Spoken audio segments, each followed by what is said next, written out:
Dask is a nice way to do distributed tasks. And with Dask distributed, it is becoming a reasonable way of distributing tasks even in a distributed memory environment. But the standard, the de facto standard, is MPI. MPI is the message passing interface. And we'll see in a second why it's called that. It's kind of interesting how the standard was actually forced on the vendors. It was the national labs in the US that simply required every vendor to provide an MPI implementation if they were going to buy a supercomputer from them. So it is possible to get vendors to adapt and adopt new programming models. Who has used MPI before? Who has used MPI for Pi before? Okay. The basic concept of MPI is basically a node. When MPI was started and really became useful, processes had a single core, and thus going across while using multiple processors meant using multiple cores on different nodes where each of them had their own memory. And at least conceptually, that's the way you can think about it. Even if your MPI tasks might all be running on a single node, each of them is separate in memory. So here we have a bunch of nodes, 6 in this case. The first thing that MPI does is it creates a communicator. When we start MPI, via srun, for example, here on Wittstein, all the processes that are part of this launch will start to talk to each other. And they'll try to figure out who is who, and they will assign and agree on a rank for each node. So the first communicator that's going to be there is MPI ComWorld. And within MPI ComWorld, each of these processes, each of these ranks will have a number. Often, although there's no particular reason for it, rank 0 will be special.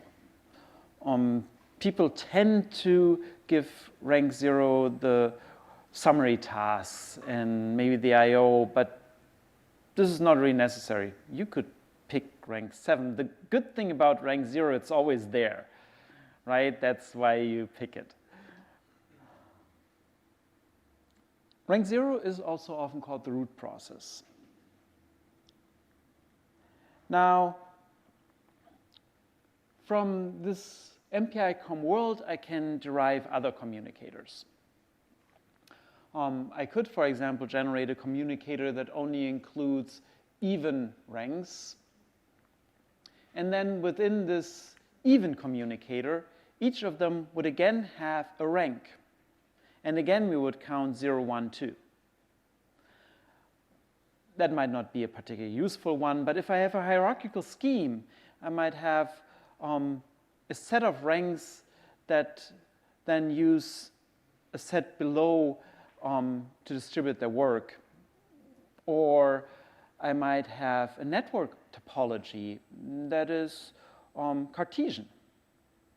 And I might want to actually make my MPI job aware of that. Then I can create a Cartesian communicator, exists, for example. All right, but each communicator will then have their own set of ranks. This is just something to keep in mind. The basic then is sending messages. And the first part is point-to-point communication. In point-to-point communication, we send a message from one rank to another. For this, there are the commands send and receive, and these have to match. So the send command will, for example, include the node or the rank it's sending a data item to. The data will have a certain type. We can even give it a tag to the send. And all of this has to match to actually be received on the other end correctly. Pretty much everything could be built with send receive. But this would kind of be like assembler programming. You would have to do everything yourself. So that we don't have to do that, there are also collective communications. In a collective communication, I take, for example, they usually involve all the ranks of a communicator. And could look, for example, like this. Let's say I want to do a reduction. So I have maybe a number on each of the nodes, maybe some average that I calculated before on the node already, and I want now to get the global average. I want to sum them all up and then divide by the number of ranks. In this case, all of the other nodes send their value to node 0. And then node 0 is doing the work and possibly then broadcasting it back to all these nodes.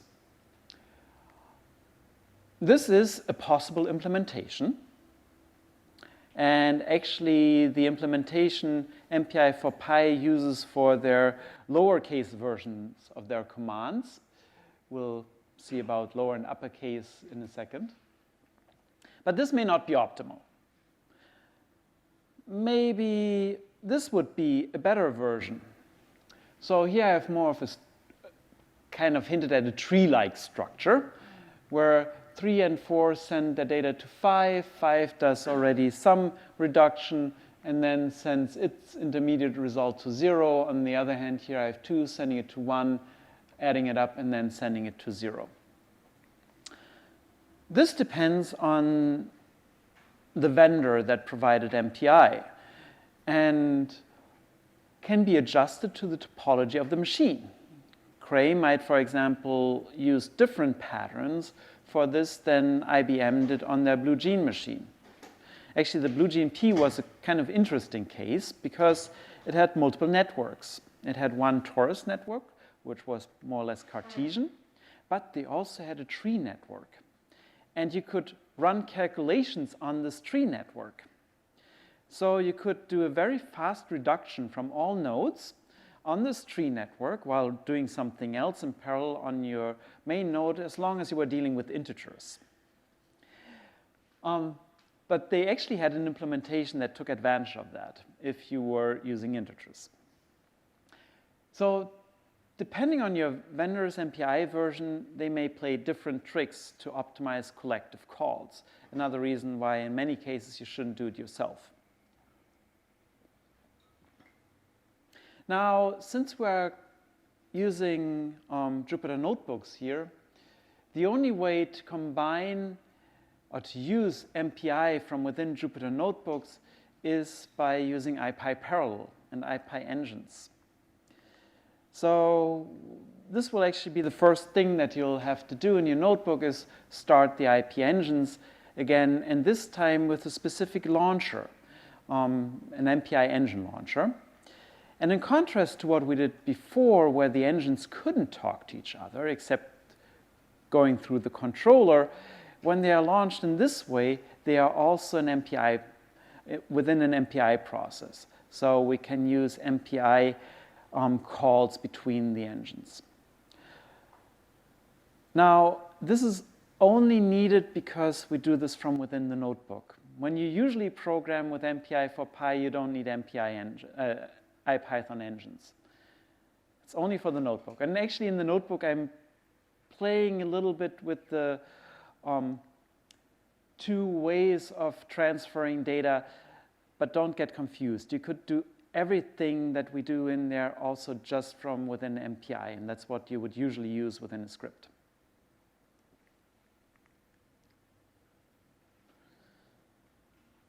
So within our MPI program, the first thing we usually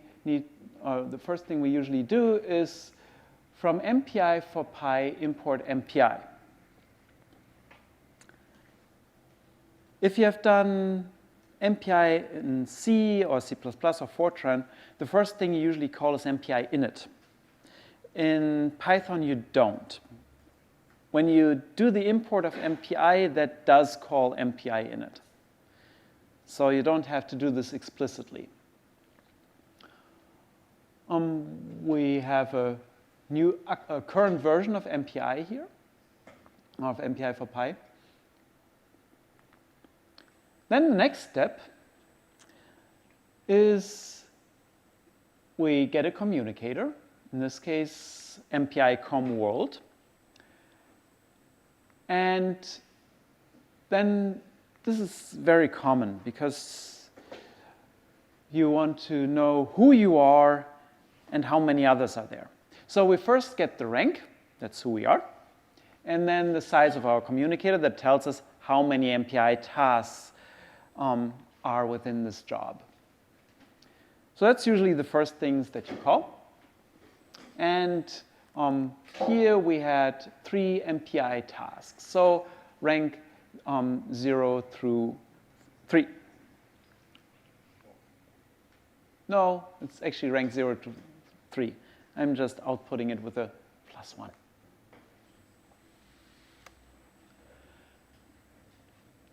You can get help on the different commands, like the send from your engines by doing help and then mpi.com.send. Our question mark operator does actually not work here. Then we can see that send takes a buffer, a destination, and a tag. The buffer here has to obey the Python buffer interface, which is basically saying it has to provide a way to directly access the memory where the data is stored. It also has to give some type information about the data stored in that memory. NumPy arrays are one example that fulfills the buffer protocol, but it's actually not the only one. So here,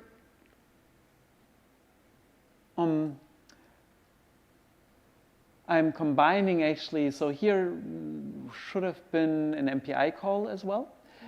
Here I'm actually just doing it within the view. So this is done actually with an IPython.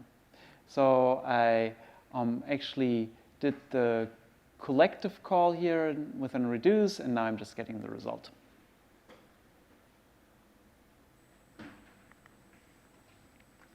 Upper versus lowercase in MPI for Pi. Lots of the MPI commands exist in an uppercase and a lowercase version.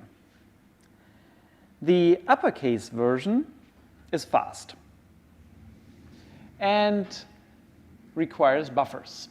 So NumPy.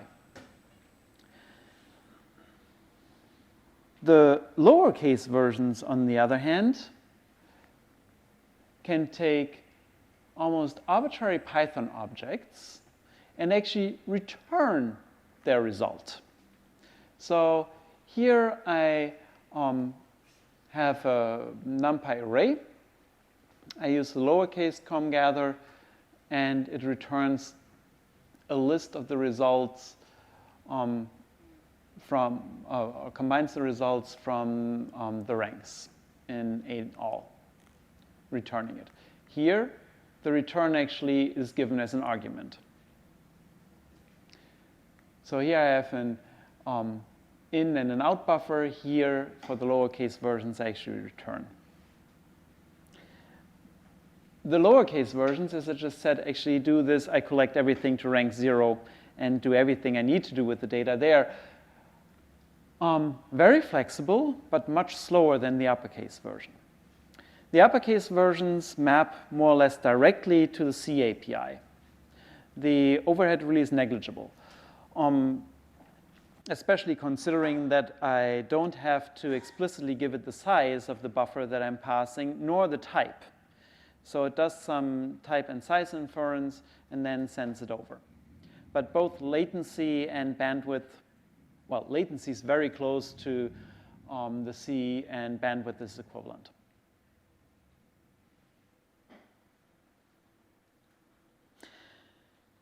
Now, we've done several ways of parallelizing things. We have done the P range with a Numba, and you've also seen it within Python. We have done Dask. So before we continue doing parallel things, I thought we should take at least a quick look at how much speedup we can expect. And probably most of you have seen this in one form or another, but it doesn't hurt to repeat it. And I'm talking about Amdahl's law.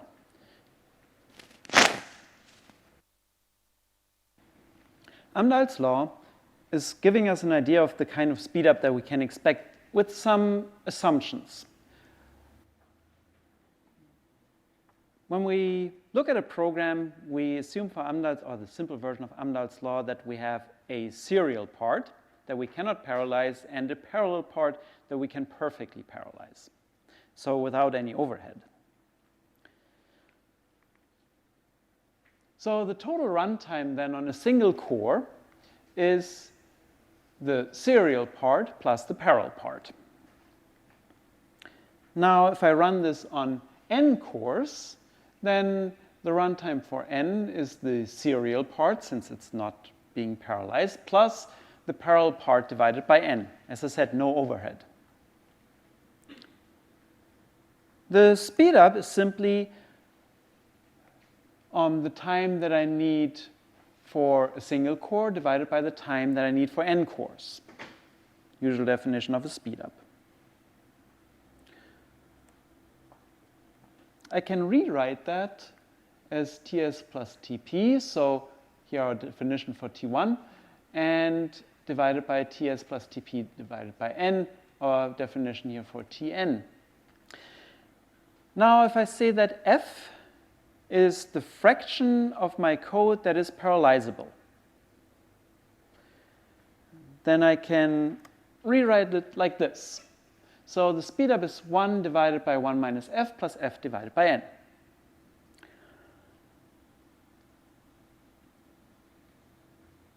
If, for example, I'm